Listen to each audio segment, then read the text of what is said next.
Hi friends, నేను మీ master రాజు. వందనాలండి. బాగున్నారా? న్యూ ఇయర్లో బాగున్నారు కదా? ఒక వీడియో చేయాలని అనిపించింది. అదేంటంటే లాస్ ఏంజల్స్లో చాలా భయంకరమైన అగ్ని తగులుకుంది. వేల కొద్ది ఎకరాలు అగ్ని తగులుకుంది. చాలా బిల్డింగ్లన్నీ కూడా దగ్ధం అయిపోయేవి. ఒకసారి ఆ విజువల్స్ అన్ని మీరు చూడండి. ఎంత భయంకరంగా ఉన్నాయంటే కొన్ని కోట్ల నష్టం జరిగింది. సినిమా హీరో హీరోయిన్లు పారిపోతున్నారు లాస్ ఏంజల్స్ నుండి. లాస్ ఏంజల్స్ అంటే మీకు తెలుసా? అది హాలీవుడ్ మూవీస్ తయారు చేయడానికి సినిమా యాక్టర్లు అందరూ అక్కడ ఎక్కువ ఉంటారు. అక్కడ వాళ్ళు చాలా రిచ్ పీపుల్ అనమాట. అలాంటి వారు ఇల్లులు వదిలి పారిపోతున్నారు. కనీసం వాళ్ళు వస్తువులు తీసుకోవడానికి కూడా వాళ్ళకి అవకాశం లేకుండా పోతూ ఉంది. ఇంత భయంకరంగా ఎందుకు జరిగింది, అసలు దీనికి కారణం ఏంటి అని ఆలోచిస్తే లాస్ ఏంజలస్లో ఎక్కువగా పాపం జరుగుతుంది అని. 5 blazes that have devastated Los Angeles, burning down swathes of the city and reducing some of the world's most expensive and sought-after properties to ashes. There has been some progress in containing some of the wildfires, but firefighters say changes in... అంతకంటే ముందు అగ్గి తగలటం ముందు 8వ జనవరిలోనూ ఆమె సువార్త చెప్పింది. ఒకసారి ఆ వీడియో చూడండి. ఆమె చెప్పిన మాటలు బట్టి చూస్తే ఆమె చెప్పింది క్లియర్గా అనమాట. ఇలా జరుగుతుంది, మీరు పాపం చేస్తున్నారు, మీరు హోమోసెక్స్ చేస్తున్నారు, మీరు డిబెచర్ చేస్తున్నారు, ట్రాన్స్జెండర్ పనులు చేస్తున్నారు, స్మోకింగ్ చేస్తున్నారు, డ్రింకింగ్ చేస్తున్నారు. సొదోమ్ Los Angeles, there is a wrath coming to this city, and I prophetically speak it out loud as a warning. You think all this debauchery, all this sin is going unnoticed? You think getting drunk, smoking weed, sex before marriage, homosexuality, transgender, all of that, you think that God doesn't see it?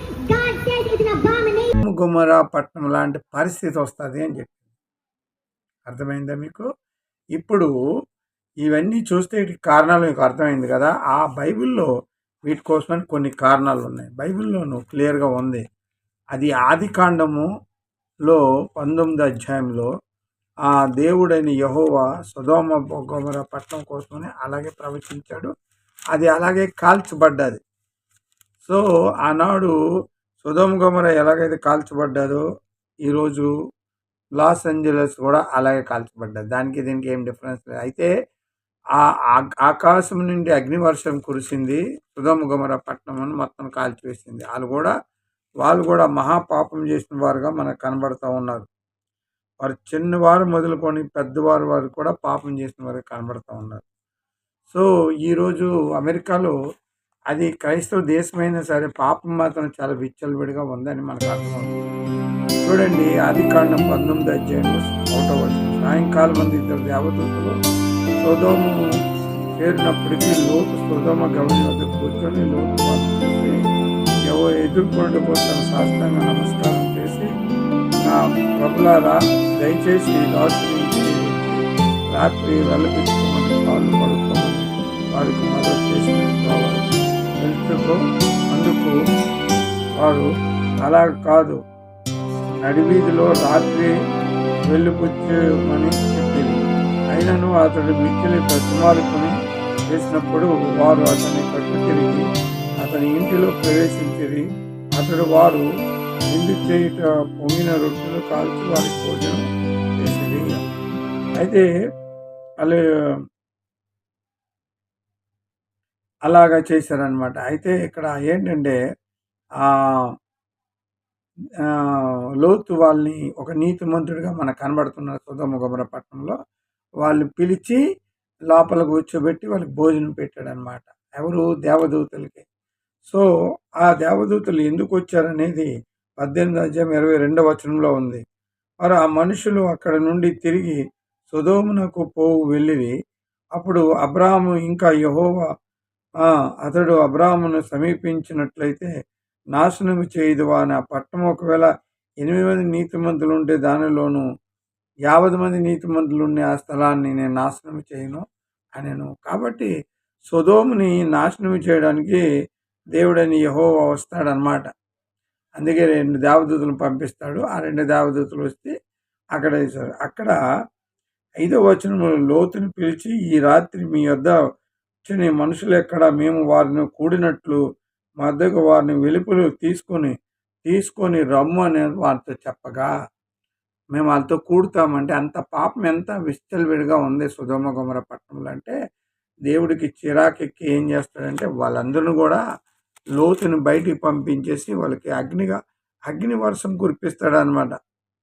అది 27వ వచనంలో తెల్లవారుజాము అబ్రాహాము లేచి తన యెహోవా సన్నిధిని నిలిచి చోటికి వచ్చి సొదొమ గొమొర్రా పట్టణమును ఆ మైదాన ప్రదేశం యావత్తు చూడగా అదిగో ఆ ప్రదేశపు పోగా ఆయన పొగవలే లేచుచుండెను.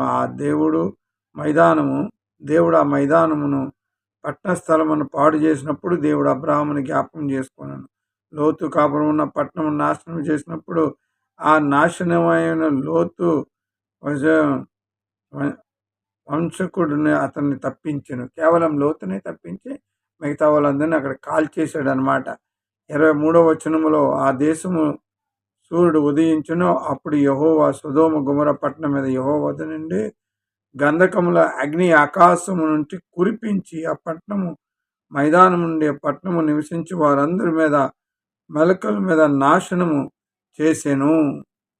మొలకలను కూడా నాశనం చేశాడట. అంటే మొత్తం ఆ పట్టణాన్ని నాశనం చేశాడట. నేను 19వ అధ్యాయము వచనాలన్నీ చదివాను. ఇంత చక్కగా రాయబడి ఉంది సొదొమ గొమొర్రా పట్టణం ఎందుకు నాశనం చేశారంటే వారు అపరాధములు బహు ఘోరమైనవి అని రాయబడి ఉంది. ఎగ్జాక్ట్లీ అలాగే లాస్ ఏంజల్స్లో జరిగింది. లాస్ ఏంజలీస్ ఇది అనదర్ సొదొమ గొమొర్రా పట్టణం కాబట్టి దాన్ని అందుకే నాశనం చేశారు.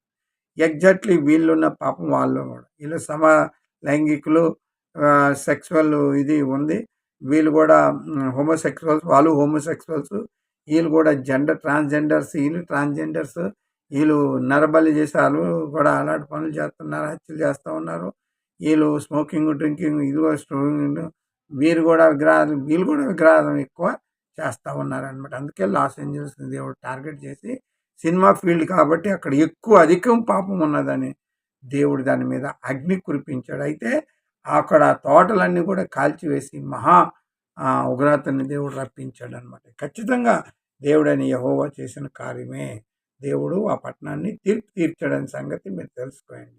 భూకంపాలు వచ్చినా, వరదలు వచ్చినా, అలా మక్కాలో కాబాలో భయంకరమైన వరదలు వచ్చాయి. అలాగే సునామీ ఒక దగ్గర వచ్చింది. అలాగే ఇక్కడ ఈరోజు అగ్ని కాలిపోయింది. ఇది గొప్ప ప్రమాదకరమైన దేవుడిచ్చిన తీర్పు అని మీరు గ్రహించాలి. అర్థమైందా? వరదలు వచ్చినా దేవుడి తీర్పే, అలాగే భూకంపాలు వచ్చినా దేవుడి తీర్పే, అలాగే కాల్చివేయబడిన దేవుడి తీర్పే. ఇలాంటి తీర్పులు కరోనా వచ్చినా కూడా దేవుడి తీర్పే అని మీరు గ్రహిస్తే మీకు సేఫ్టీ. లేకపోతే ఇలాంటివన్నిటికీ మానవుడు బలైపోయి నరకానికి వెళ్ళిపోవడమే. అదే బైబిల్ బోధిస్తుంది. బైబిల్ ఎప్పుడు కూడా సత్యం అని బోధిస్తుంది. థ్యాంక్ యూ వెరీ మచ్ అండి. మళ్ళీ ఒక వీడియోతో కలుసుకుందాం. నా వీడియో మీకు కరెక్ట్ అనిపిస్తే సబ్స్క్రైబ్ చేసి లైక్ కొట్టండి, లేదా కమెంట్ ఇచ్చుకోండి.